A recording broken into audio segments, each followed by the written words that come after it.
আমরা আমাদের ভাইয়ের কথা অনুযায়ী বিচার সংস্কার এবং রাষ্ট্র পুনর্গঠনের লক্ষ্যে এই বাংলাদেশে চূড়ায়ের পদযাত্রায় নেমেছি।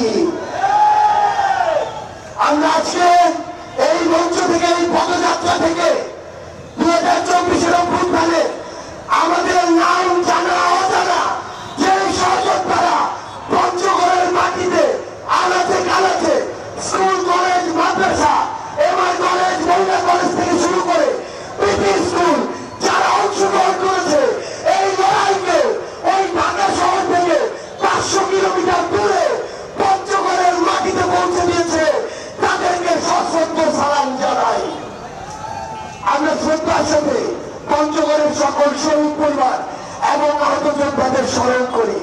আমরা শ্রদ্ধার সাথে আমাদের এই পঞ্চগড়ে যারা সংগঠন ছিলেন, ফজলুর আব্দুল মুকাদ্দেসুর রহমান সান থেকে শুরু করে যারাই নিজেদের জায়গা থেকে সামান্যতম ভূমিকা রেখেছেন, তারা এই অভ্যুত্থানের যোদ্ধা। আমরা আপনাদের কাছে কৃতজ্ঞতা প্রকাশ করি। এই পর্যায়ে বক্তব্য রাখবেন জাতীয় নাগরিক পার্টি এনসিপির সিনিয়র যুগ্ম মুখ্য সমন্বয়ক, যেই মানুষটিকে নিয়ে অনেকে অনেক রকমের কথা বলে, কারণ সোশ্যাল মিডিয়ায় চাইলেই বলা যায়, কিন্তু এই মানুষটি দিন রাত তার অঞ্চলের মানুষের জন্য কাজ করে যাচ্ছেন। আমাদের এনসিপির অন্যতম নেতা, আপিয়ার নেতা, নোয়াখালীর মানুষের নেতা আব্দুল হান্নান মাসুদ।